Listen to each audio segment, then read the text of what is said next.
Muy buenas tardes, tengan todos ustedes. Los saludo con el gusto de estar en este recinto histórico inolvidable, el Colegio San Ignacio de Loyola Vizcaínas.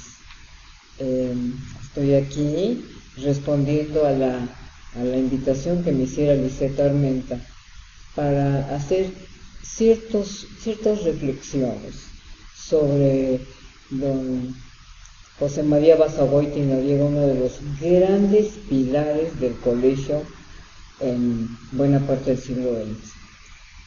Entonces, pensando en hacer estas observaciones, se me ocurrió que sería bueno que pusiéramos la mirada atrás un poco, a manera de marco histórico, para entender realmente la presencia de todos estos personajes aquí, primero en la Nueva España, luego en el México republicano, en el México del siglo XX. Como ustedes muy bien saben, entre los primeros conquistadores que llegan al Nuevo Mundo, predominaban los andaluces, los castellanos viejos, los extremeños, mientras que los vascos, que es lo que nos interesa a nosotros, no alcanzaban ni siquiera el 5%, y los navarros menos del 1%. Es decir, los primeros contingentes vascos que llegan acá eran una pequeñísima minoría que verdaderamente no pintaba dentro del proyecto conquistador. Sin embargo, lo más destacable es que, si bien es cierto que la participación vasca no fue la mayor en términos numéricos, sí lo fue en la intensidad de sus acciones.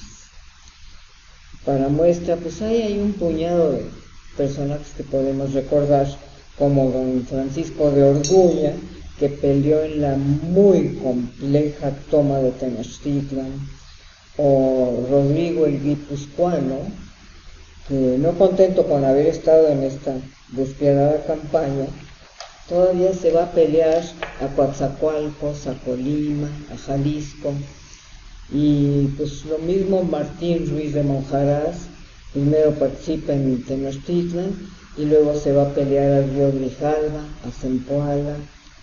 De suerte es que realmente lo que yo quiero poner ante la consideración de ustedes es que, a pesar de la pequeñez del contingente de emigrantes vascos o de conquistadores vascos, pelearon intensamente, sin titubeos, con valentía, con intrepidez, con coraje.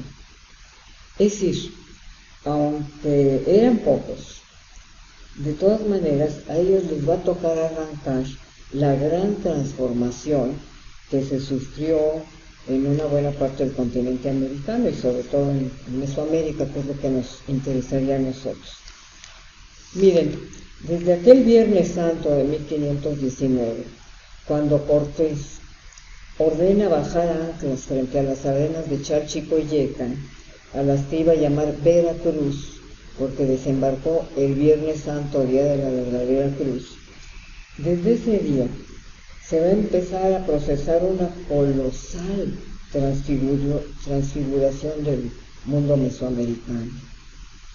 Es entonces cuando se inaugura una época que se caracteriza precisamente por la presencia de un cambio cultural avasallador, de proporciones monumentales, empezando porque a raíz de la presencia hispana, pues las comunidades indígenas se van a tener que enfrentar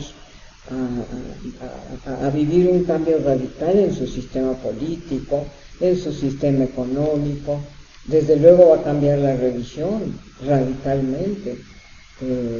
Las comunidades se vieron pues ante el reto de dejar sus milenarias prácticas devocionales, su espiritualidad, su cosmovisión, para adoptar una nueva fe que planteaba otras propuestas, otras devociones, otra manera de ver la vida, otra moral.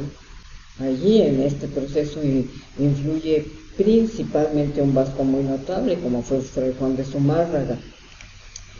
Cambia también la etnicidad, porque desde luego al mezclarse los conquistadores con las Indias de México, que lo hicieron desde el primer día, pues se va a generar un nuevo grupo étnico único, enteramente original, irrepetible en la historia del hombre.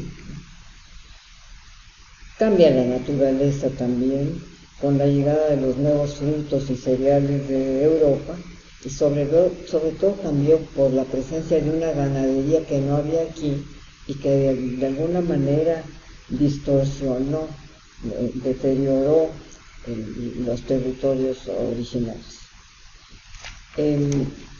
Miren, fue tal el peso que tuvo la llegada de la cultura cristiana occidental a estas tierras que materialmente alteró el desarrollo histórico de las civilizaciones mesoamericanas. Esta nueva cultura, estos nuevos modos de pensamiento y de vida, entraron aquí con los conquistadores, en las voces de los evangelizadores y en los procederes de los emigrantes que se fueron instalando en estas tierras a todo lo largo del siglo XVI. Pero, con el caminar de la vida, llega el XVII, cuando viene un cambio muy notado en el perfil de los inmigrantes. Es entonces cuando aumenta sensiblemente la llegada de vascos y navarros, a tal punto que van a tomar la primacía sobre los emigrantes del sur, que son los que habían predominado en el XVI. En el XVII esto va a cambiar radicalmente y empiezan a llegar muchos vascos. Y es que la pobreza de la tierra, junto con una caída de la ganadería allá, provocó la salida de los jóvenes vascos. Entonces, frente a este nuevo modelo, se desprenderían varias preguntas. Por ejemplo, ¿cómo le afectó al País Vasco la salida de una buena parte de su fuerza de trabajo, como eran todos estos jóvenes? Ya desde 1600 y pico, 1639, se comentaba que el señorío de Vizcaya estaba muy falto de gente, y con preocupación notaban que casi se habían quedado puras mujeres, porque todos los hombres jóvenes se venían para acá y ya nunca jamás regresaban. En otras palabras, la migración a Nueva España se estaba convirtiendo en una sangría, una verdadera sangría para el País Vasco. Por otro lado, obliga a preguntar también cómo le afectó a la Nueva España la llegada de estos nuevos contingentes, es decir, cómo fue la relación que se va a establecer entre esos jóvenes vascos que están llegando y la Nueva España que los está acogiendo. Hay que recordar que en el siglo XVII se vivieron cosas enteramente diferentes a las que se habían vivido en el XVI, cuando las grandes conquistas, ¿no? Para el XVII, el escenario era enteramente diferente de aquel que lo único, que tenían centrados sus objetivos en pues someter a los grandes imperios mesoamericanos. El XVII eso ya no existe.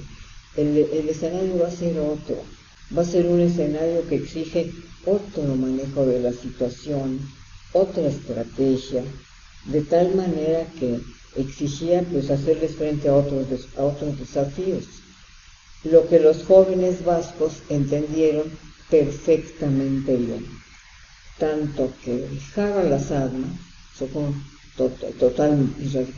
radicalmente, y vuelven la mirada al ámbito de la industria, de la minería, del comercio, con una actitud o un espíritu plenamente utilitarista.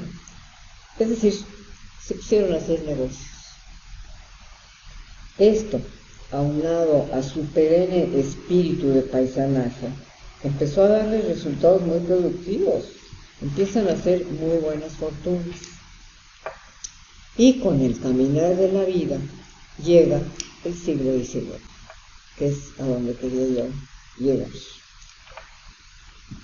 Es entonces cuando ya hacia finales viene a México un joven vasco, un Antonio Basagoiti y Arteta, que va a ser el primer Basagoiti que llega a estas tierras y que al poco tiempo se va a convertir en un excelente prototipo de los indianos que triunfaron en México precisamente a finales del 19 y principios del 20.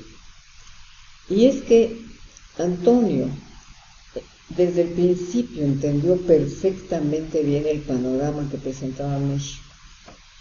Al comienzo, recién llegado, se coloca como dependiente en una tienda de Veracruz, que le sirvió de tribuna para ir conociendo pues, los negocios que se hacían allá en Veracruz en aquel entonces, negocios tabacaleros y textileros básicamente.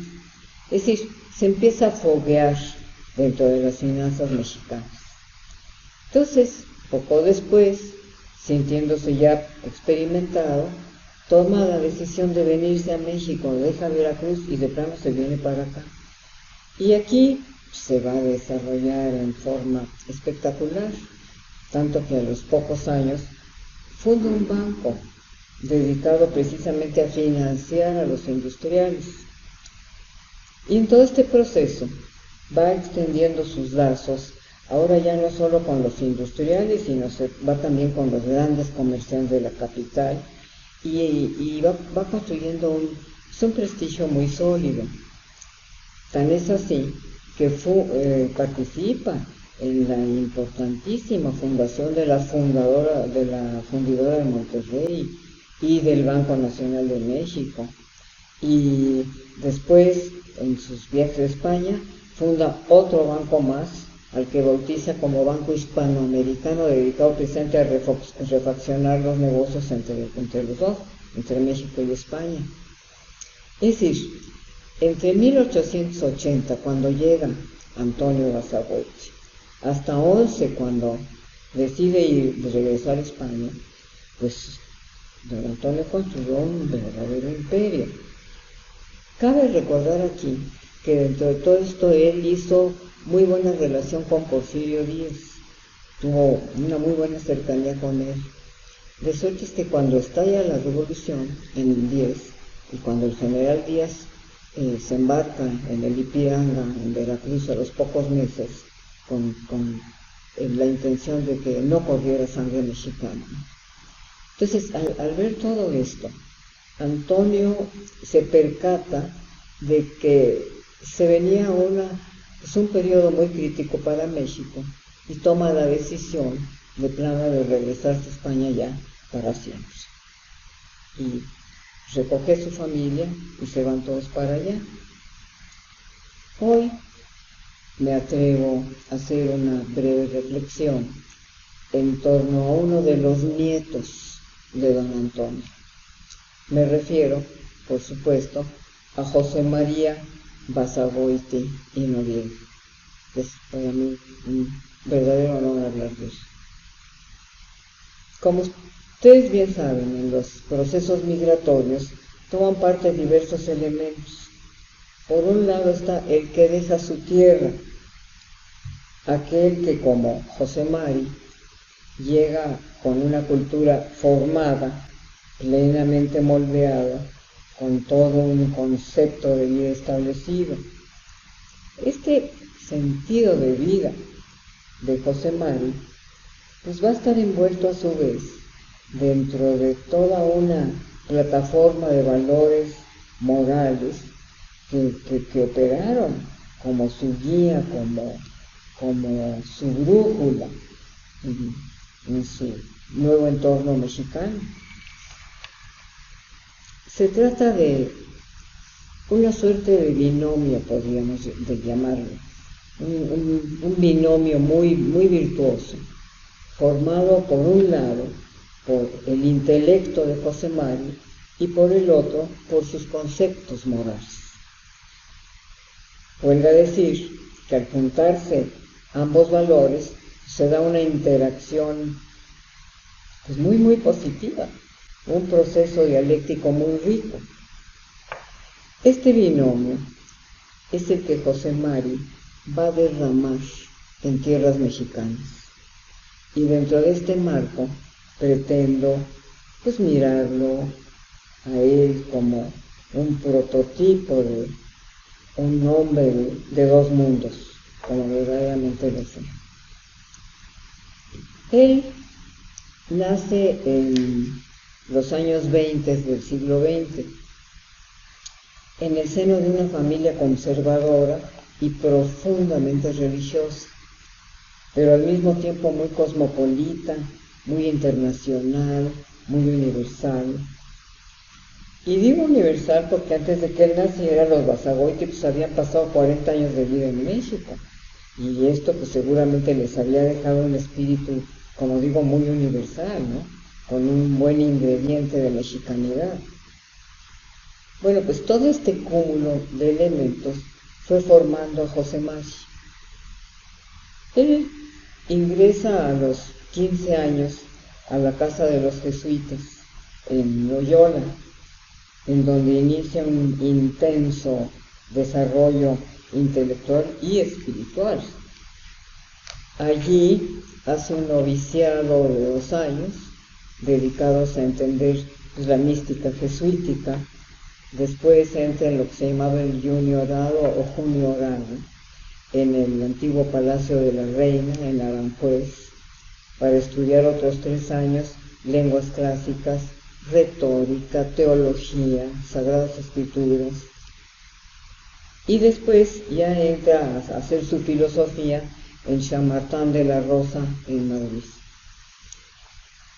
Sin embargo, al terminar su filosofía, después de 7 años de formación jesuítica, José Mari toma la decisión de regresar al mundo, como se suele decir, con lo que su vida va a dar un verdadero giro de 180 grados.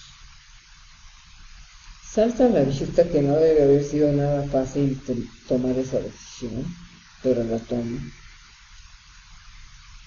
Y entonces se inscribe en la universidad, supongo que era la Complutense de Madrid, para cursar simultáneamente la carrera de Derecho y la de Filosofía, simultáneamente Derecho y Filosofía, lo que tampoco debe haber sido fácil, pero lo logra, tanto que termina con honores y en un tiempo récord.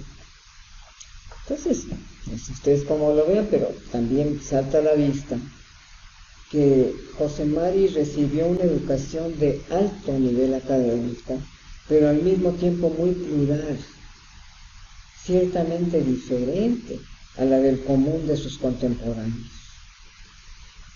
De entrada, estuvieron los jesuitas, los grandes sabios de la Iglesia Católica, que lo introdujeron dentro de un pensamiento humanístico de gran nivel. Luego, el sistema universitario español. Y dentro de este gran arco de formación intelectual, él va a actuar inspirado por un pensamiento plenamente humanista, que moldeó y troqueló y consolidó la personalidad, el temple, la idiosincrasia de Basagoiti.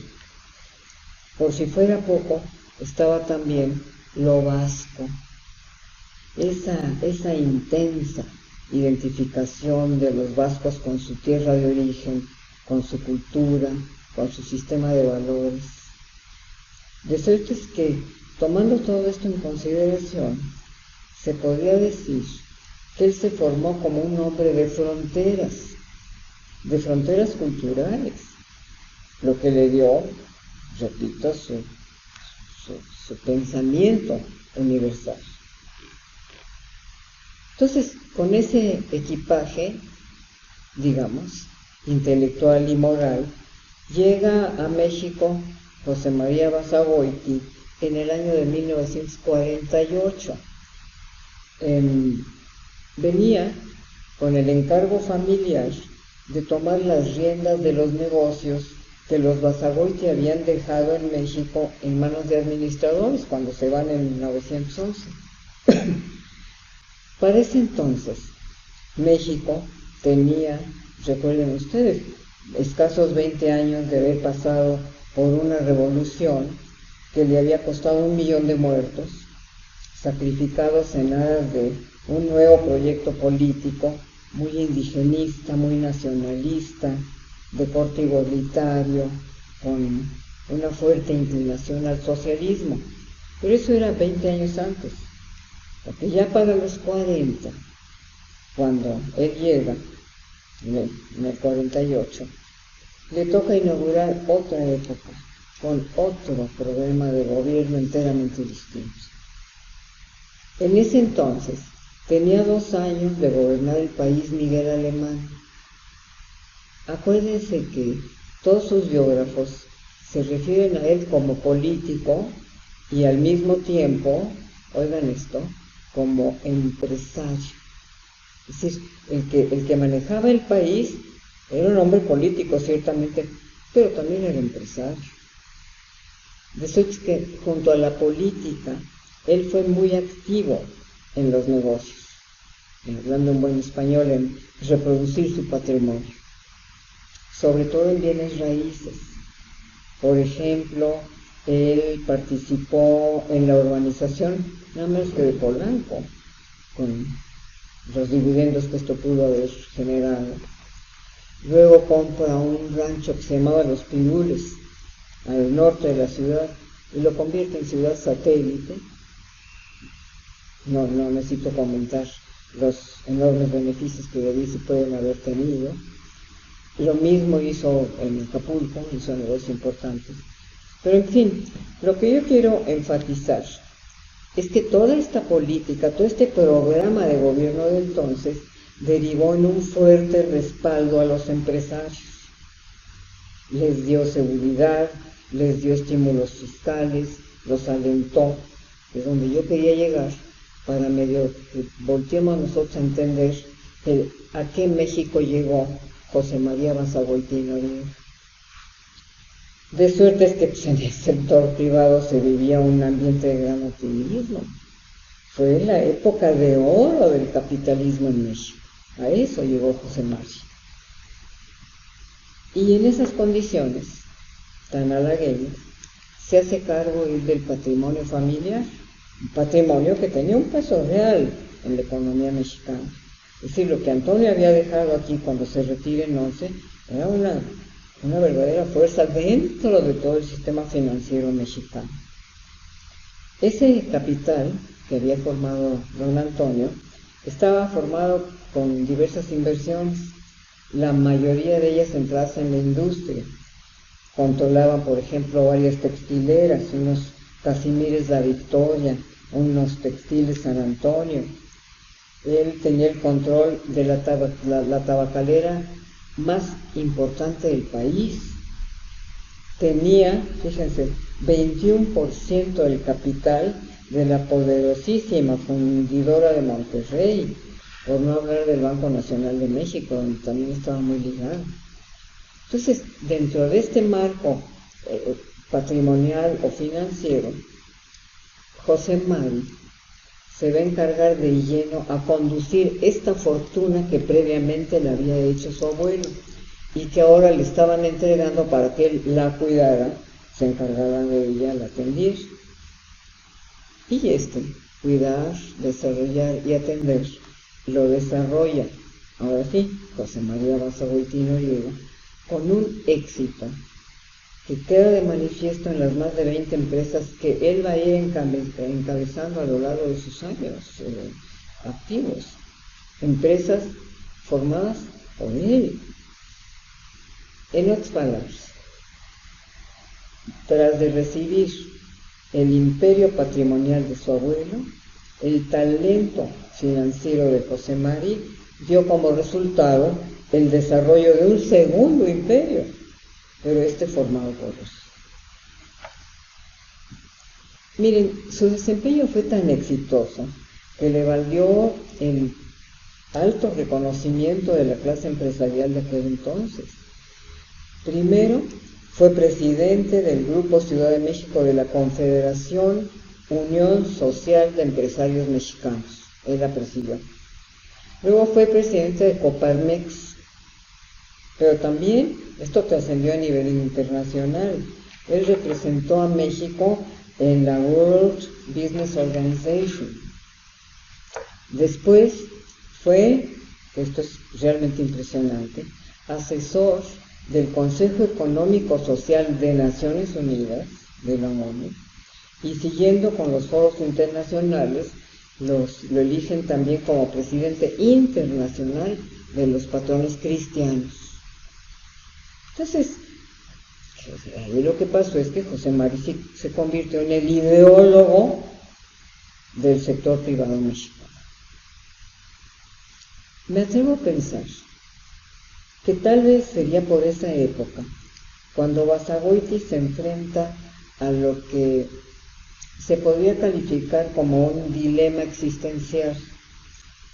Por un lado, estaba el cumplimiento de su tarea como empresario de alto nivel, lo que exigía anteponer la búsqueda de la eficacia a cualquier precio. Esa era su tarea. Sin embargo, al llegar a la cumbre del mundo de los negocios, él parece haberse sensibilizado ante su propio escenario. Es entonces cuando emerge todo el peso de su formación académica y moral. Un intelectual humanista como José Mari, preparado dentro de la erudición jesuítica, pues te mete mucho más allá de la función estrictamente empresarial que consistía en lograr el máximo rendimiento del capital. Dentro de este marco, cabe recordar que a pesar de su bonanza, en México había un amplio sector de la población que vivía en la miseria, en el analfabetismo, en el desamparo. Es decir, México, a pesar de esa bonanza que vivía por un lado, pues seguía siendo el país del claroscuro, de las contradicciones, de los extremos, de la desigualdad. Ante un panorama así, un intelectual humanista de la talla de José Mari, pues no se podía quedar cruzado de brazos. Al contrario, él le respondió a toda esta población desamparada, desarrollando una ética, un nuevo concepto del empresariado, que considerara al hombre y no al capital como el centro de su interés. Era una propuesta enteramente novedosa.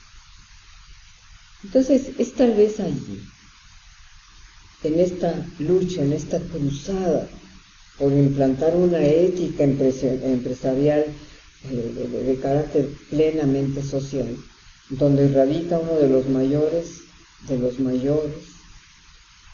aportes de Basagoiti a México. Pero, así como sentía México, también sentía lo vasco. Y en eso sobresale su labor en dos instancias, donde trabajó principalmente. Primero, en la Sociedad Vascongada de Amigos del País, que él reinstala junto con Eneco Belauste en México, y que ahora está marchando sumamente bien. Pero donde de veras él volcó su espíritu vascuense fue ciertamente en el Colegio de las Vizcaínas, al que se entregó a lo largo de cuatro décadas, aportando líneas de acción de especial trascendencia. Y menciono unas cuantas. Por ejemplo, la restauración del Patio de los Azulejos, que estaba a punto de colapsar, estaba a punto de venirse abajo. Era un drama arquitectónico lo que estaba pasando en el Patio de los Azulejos. Y no se podía, no había cómo, no se encontraba la forma de generar los recursos y la manera de entrarle a ese torso. Y él entró y como lo manifestó en aquel entonces, lo hizo a nombre de sus hijos, a nombre de la familia Basagoiti. Él aportó un capital importante para arrancar esa obra, y no solo un capital, sino le estuvo dando seguimiento constante a la obra, viendo los caminos, los progresos de la albañilería y todo. O sea, fue una entrega económica, sí, pero también ganó. Luego participó también en pues, el primer museo, casi se puede decir, que se instaló en el colegio, que no lo había habido realmente de una manera un tanto cuanto formal. Escribió y organizó la primera museografía que allí hubo, y también estuvo muy entregado en esa tarea. Dentro de esto recuerdo que organizó la visita de los reyes de España al colegio. Acuérdense, lo deben de haber leído, la primera vez en la historia, desde 1519, cuando llega Cortés, hasta el siglo XX, la primera vez en la historia que un rey de España vino a México, fue en aquel entonces. Entonces, al saber esto, José Mari se puso a cabildear, traerlo a Vizcaínas, lo que no era fácil, pues los reyes tenían una agenda muy difícil. Bueno, pues él se puso en contacto con la Casa Real, movió todos sus hilos, cabildeó los caminos necesarios, y vinieron el rey y la reina Sofía a una visita muy detenida, muy prolongada, muy sobresaliente del colegio.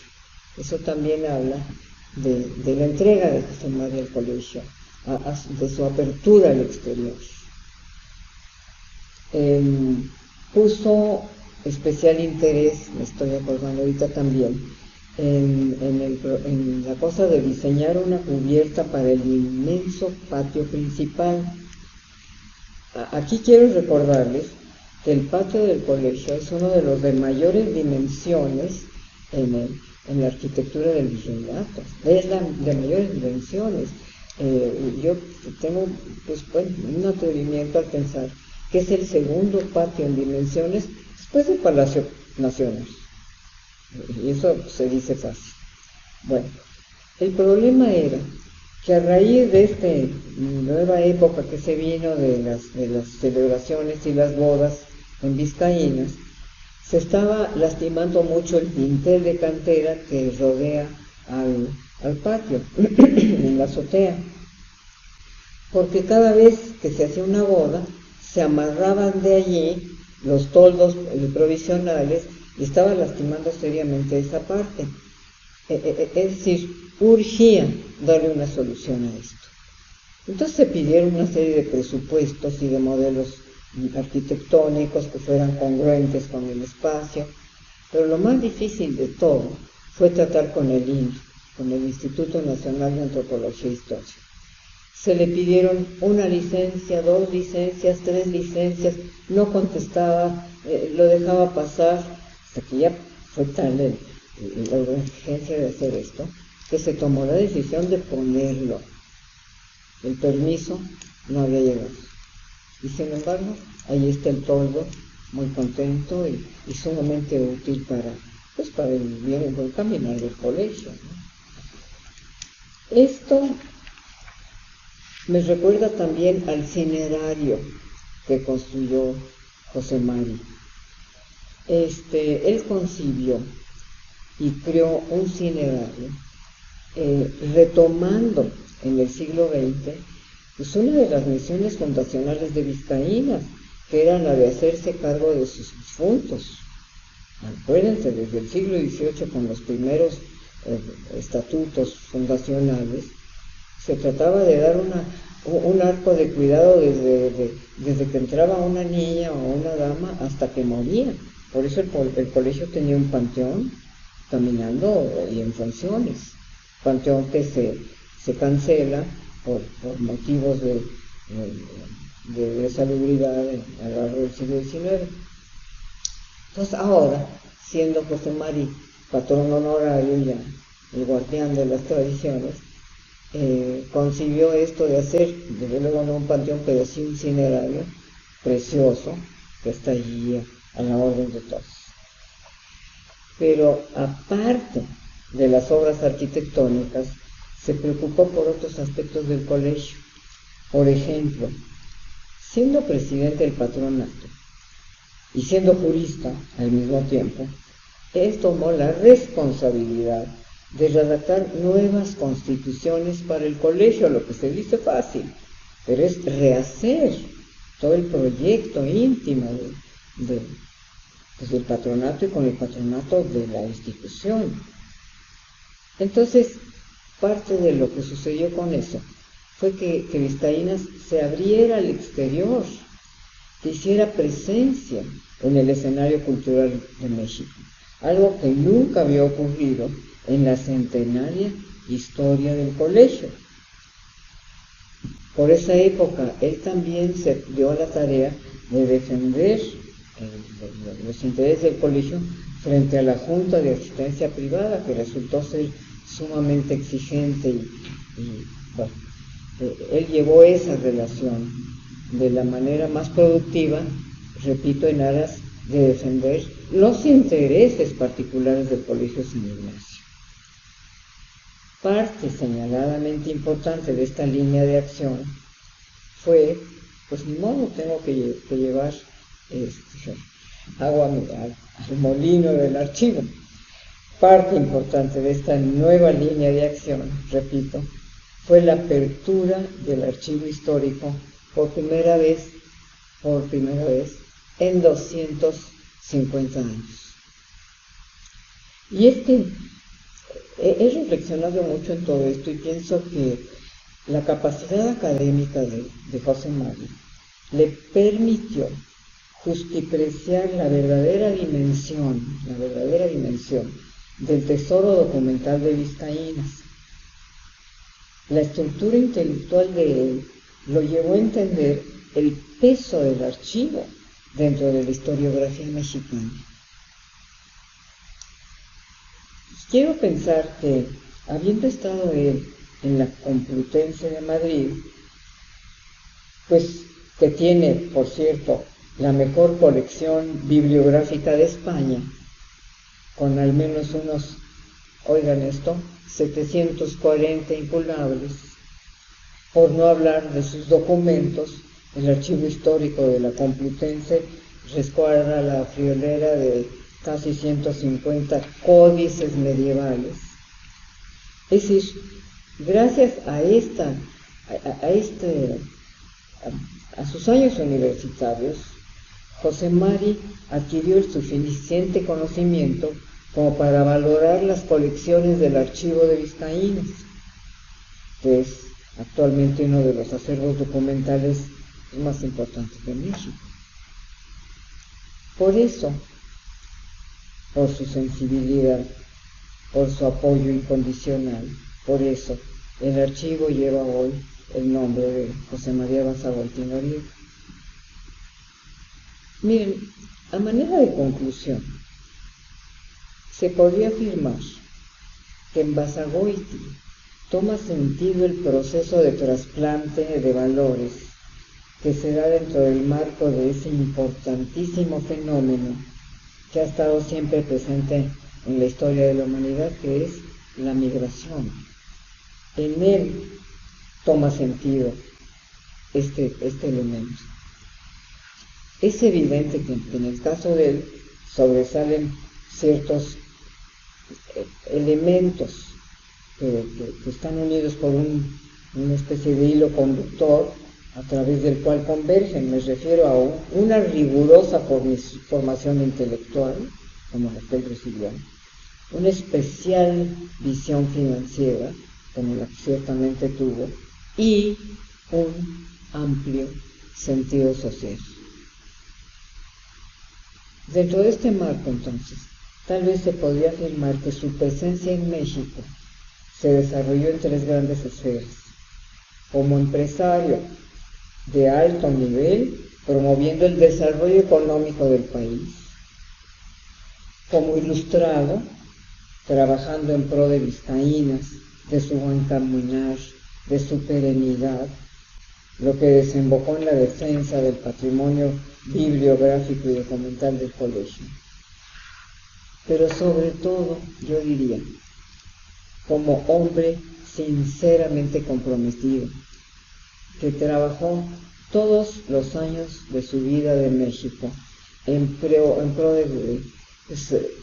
de crear una sociedad más justa, más equilibrada, más viable, en esta que fue su otra patria, su patria de este lado del Atlántico.